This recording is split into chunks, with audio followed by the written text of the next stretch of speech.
அன்பு நேயர்களே வணக்கம். லோகா சமஸ்தா சுகினோ பவந்து, வாழ்க வளமுடன். இன்றைய பதிவுல வருகிற ஞாயிற்றுக்கிழமை 19/4/2026 பராபவ ஆண்டு சித்திரை மாதம் 6ஆம் நாள் ஞாயிற்றுக்கிழமை. இன்றைய தினம் ஒரு மிக சிறப்பான அதீத விஷயங்கள் கொண்ட ஒரு அற்புதமான நாள். இது போன்ற ஒரு நாள் வருவது என்பது மிக மிக அபூர்வமான ஒரு நாள் என்றே சொல்லலாம். 5 மிக முக்கிய விஷயங்கள் ஒன்றிணைந்து வரக்கூடிய ஒரு மிக மிக சிறப்பான நாள் என்றே இந்த நாளை சொல்லலாம். இந்த நாளில் நாம் செய்யக்கூடிய வழிபாடுகளும் முன்னோர் வழிபாடுகளும் நமக்கு சகல விதமான சௌபாக்கியங்களையும் நல்ல கோடீஸ்வர யோகத்தையும் பெற்று தருவதாக அமையும். எனவே இந்த நாளுக்கு உண்டான சிறப்புகள் என்ன, இந்த நாள்ல அப்படி என்ன அந்த 5 முக்கிய விஷயங்கள் அப்படின்றத ஒவ்வொன்றாக பார்க்கலாம். எனவே இந்த நாளுக்குடைய சிறப்புகளை அறிந்து இந்த விஷயங்களை நாம் மறக்காமல் செய்தோமையானால் நம் வாழ்வு வளமாகும். சகலவித சௌபாக்கியங்களும் செல்வ வளங்களும் நலன்களும் நல்ல ஆரோக்கியமும் நிச்சயமாக அமையும். அது என்னென்ன முக்கியமான விஷயங்கள் என்பதை ஒவ்வொன்றாக பார்க்கலாம். அதற்கு முன்னால் இதுவரை நமது சேனலை சப்ஸ்கிரைப் செய்யாமல் பார்த்து கொண்டிருக்கக்கூடிய அன்பர்கள் சப்ஸ்கிரைப் செய்து பெல் பட்டனை அழுத்தி தொடர்ந்து இணைந்து ஆதரவு தர அன்புடன் கேட்டுக்கொள்கிறேன். முதலாவதாக இந்த ஞாயிற்றுக்கிழமை அன்றைய தினம், ஞாயிற்றுக்கிழமை என்றாலே சூரிய பகவானுடைய ஆதிக்கம் நிறைந்த நாள். அந்த நாள்ல அக்ஷய திருதியை புண்ணிய காலம், மிக மிக ஒரு சிறப்பான நாள். இந்த நாள்ல நம்ம மகாலட்சுமி தாயாரை வழிபாடு செய்யும் போது நமக்கு வற்றாத செல்வம் என்பது நிச்சயமாக உண்டாகும். அக்ஷய திருதியானது ஞாயிற்றுக்கிழமை காலை 10:49 ஆரம்பமாகிறது. இந்த நாள் அக்ஷய திருதியை என்பது இது ஒரு புண்ணிய காலம். எனவே இந்த நாள்ல திலஹோமம் திலதர்ப்பணங்கள் எல்லாம் செய்து நம் முன்னோர் வழிபாடை செய்தோமையானால் முன்னோர்களுடைய பரிபூர்ண அருளும் ஆசீர்வாதமும் நிச்சயம் நமக்கு உண்டாகும். முன்னோர்களுடைய அருள் இருந்தாலே நம் வீட்டுல தடைப்பட்ட காரியங்கள் அனைத்தும் விரைவில் நடந்தேறும். அது மட்டுமல்லாமல் நல்ல ஆரோக்கியம், நல்ல சந்தோஷம், மகிழ்ச்சி என்பது அனைத்துமே உண்டாகும்.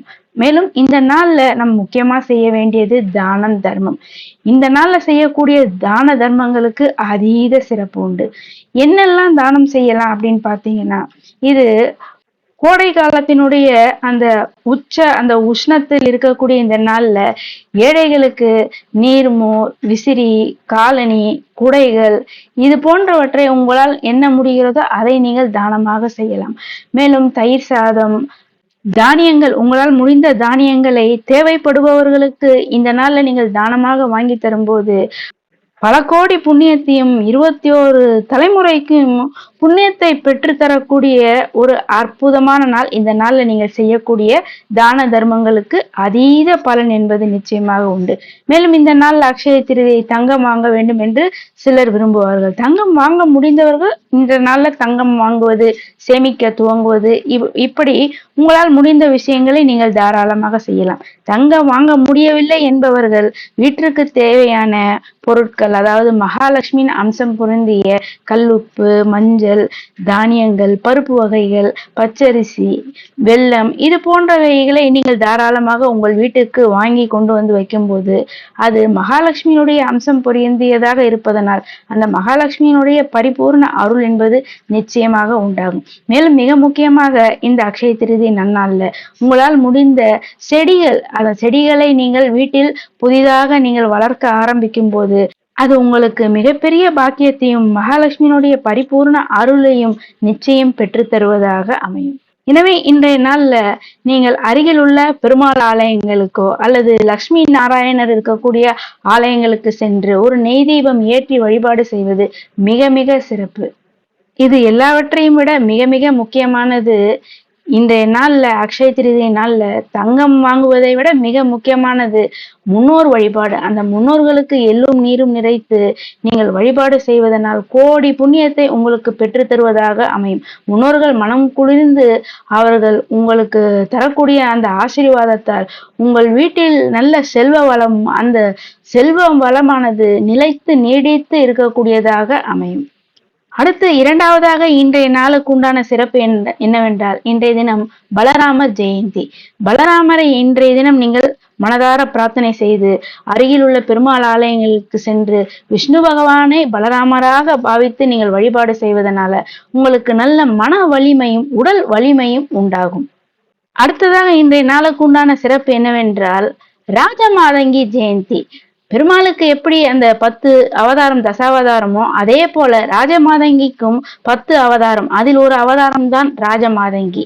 இன்றைய நாள்ல ராஜமாதங்கி அம்பாளை நீங்கள் வழிபாடு செய்வதனால கல்வி கலைகளில் சிறந்து விளங்கலாம். அது மட்டுமல்லாமல் குறிப்பாக புதன் தோஷம் உள்ளவர்கள், ஜாதகத்துல புதன் தோஷம் உள்ளவர்கள் இந்த நாள்ல அம்பாளை நீங்கள் மனதார பிரார்த்தனை செய்து வழிபாடு செய்வதனால புதன் தோஷம் என்பது நீங்கும், கல்வியில நல்ல முன்னேற்றம் என்பது உண்டாகும். எனவே அருகில் உள்ள ஆலயங்களுக்கு சென்று நீங்கள் மனதார பிரார்த்தனை செய்து உங்களுக்கும் தெரிந்த அம்பாள் மந்திரங்கள், லலிதா சகஸ்ரநாமம் இது போன்றவற்றை நீங்கள் பாராயணம் செய்யலாம்.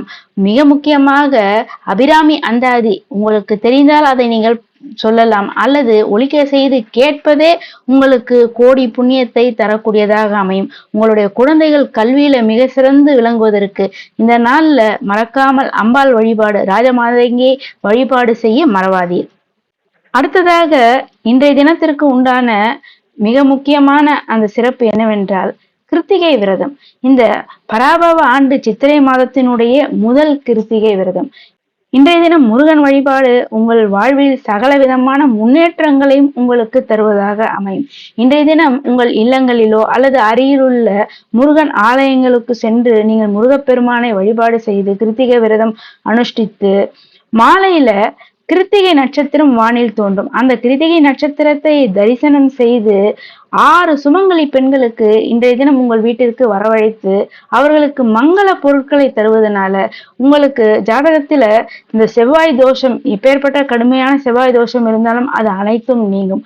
அது மட்டுமல்லாமல் கடன், தீராத கடன் தொல்லை எதுவாக இருந்தாலும் அது அனைத்தும் விரைவில் நீங்குவதற்கு முருகப்பெருமான் நிச்சயம் உங்களுக்கு ஒரு நல்ல வழியை என்பதை ஏற்படுத்தி தருவார். எனவே இன்றைய தினம் முருகப்பெருமானை அருகில் உள்ள ஆலயங்களுக்கு சென்று வழிபாடு செய்தாலோ அல்லது உங்கள் இல்லங்களிலே வழிபாடு செய்தாலோ ஓம் சரவணபவ என்ற இந்த ஒரு திருநாமத்தை இன்றைய தினம் நீங்கள் தொடர்ந்து சொல்லி வழிபாடு செய்வதனால், கந்த சஷ்டி கவசம் பாராயணம் செய்வதனால நிச்சயம் உங்களுடைய கடன் சுமைகள் அனைத்தும் காணாமல் போகும். தோஷம், செவ்வாய் தோஷம் போன்ற எத்தகைய தோஷங்கள் இருந்தாலும் அது அனைத்தும் நீங்கும்.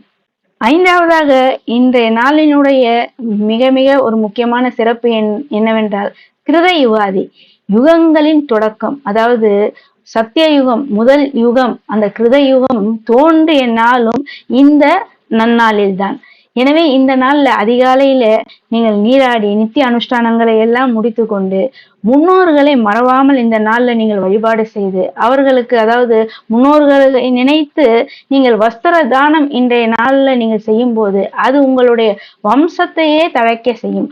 இது ஒரு புதிய தொடக்கத்திற்கான, அதாவது அந்த புதிய யுகம் தொடங்கிய நாள் என்பதனால் ஆலயங்கள்ல சிறப்பு அபிஷேகம் என்பது நடைபெறும். அதை நீங்கள் கண்டு தரிசனம் செய்வதனால் உங்களுக்கு மங்களகரமான மாற்றங்கள் என்பது நிச்சயம் உங்கள் வாழ்வில் உண்டாகும். எனவே இத்தனை சிறப்புகள் ஒன்றிணைந்து வரக்கூடிய இந்த சிறப்பான நாள்ல நீங்கள் அவசியம் அருகிலுள்ள ஆலயங்களுக்கு சென்று விஷ்ணு பகவானை மனதார நினைத்து பிரார்த்தனை செய்வது, லக்ஷ்மி நாராயணரை நீங்கள் வழிபாடு செய்வது, அம்பாள் ஆலயங்களுக்கு சென்று வழிபாடு செய்வது மற்றும் முருக பெருமானுடைய ஆலயங்கள் அருகில் இருந்தால் அங்கு சென்று நீங்கள் வழிபாடு செய்வதனால உங்களுக்கு அனைத்து வித தடைகள், தாமதங்கள் அனைத்தும் நீங்கி சகல விதமான வளங்களும் நலங்களும் உண்டாகும். மிக முக்கியமாக இன்றைய தினம் முன்னோர் வழிபாட்டை மறவாதீர்கள். கிருத யுகாதி மற்றும் அக்ஷய திருதியை புண்ணிய காலம். எனவே இன்றைய தினம் முன்னோர்களை நீங்கள் வழிபாடு செய்வதனால உங்கள் வாழ்க்கையில் மிகப்பெரிய முன்னேற்றம், மாற்றம் என்பது நிச்சயம் உண்டாகும். அன்பு நேயர்களே, இந்த பதிவு உங்களுக்கு பயனுள்ளதாக இருக்கும் என்று நினைக்கின்றேன். மற்றவர்களும் இந்த பதிவை கேட்டு பயனடையும் வகையில் அனைவருக்குமே இந்த பதிவினை ஷேர் செய்து, இதுவரை சப்ஸ்கிரைப் செய்யாத அன்பர்கள் சப்ஸ்கிரைப் செய்து பெல் பட்டனை அழுத்தி தொடர்ந்து இணைந்து ஆதரவு தர அன்புடன் கேட்டுக்கொள்கின்றேன். நன்றி.